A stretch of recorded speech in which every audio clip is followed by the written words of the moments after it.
à la fabrication des moyens de transport? Premièrement, je vais vous parler de l'évolution du moyen de transport. Le premier moyen de transport connu de l'homme était la marche et ou de se promener à cheval ou avec un homme. À l'entour du 18e siècle, à la révolution industrielle, on a inventé les moyens de transport à vapeur, comme le train à vapeur ou le bateau à vapeur.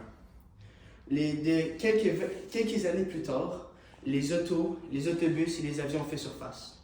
De notre époque, c'est-à-dire l'époque moderne, on a essayé de transférer les énergies qu'on utilisait vers quelque chose de plus sain, comme l'énergie électrique ou l'hydrogène.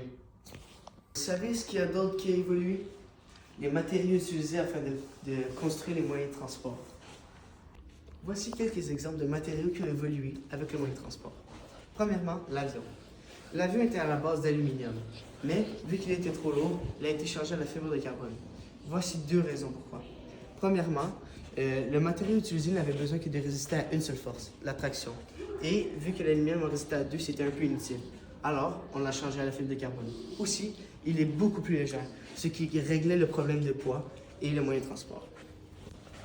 Hey, savais-tu que au-dessus de 74% des chars sont faits de matériaux, dont la carrosserie qui est faite de fer, d'acier et d'aluminium? Ça dit aussi que les voitures électriques sont faites de lithium, de graphite, de l'argent, de cuivre et l'or. Contrairement aux voitures normales. Exactement.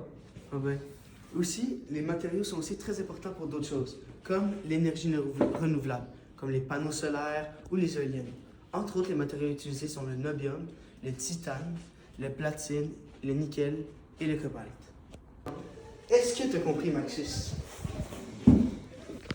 En gros, les minerais sont super importants parce qu'ils permettent d'améliorer les moyens de transport et de trouver de nouvelles énergies aux voitures ou des énergies qu'on utilise dans le quotidien.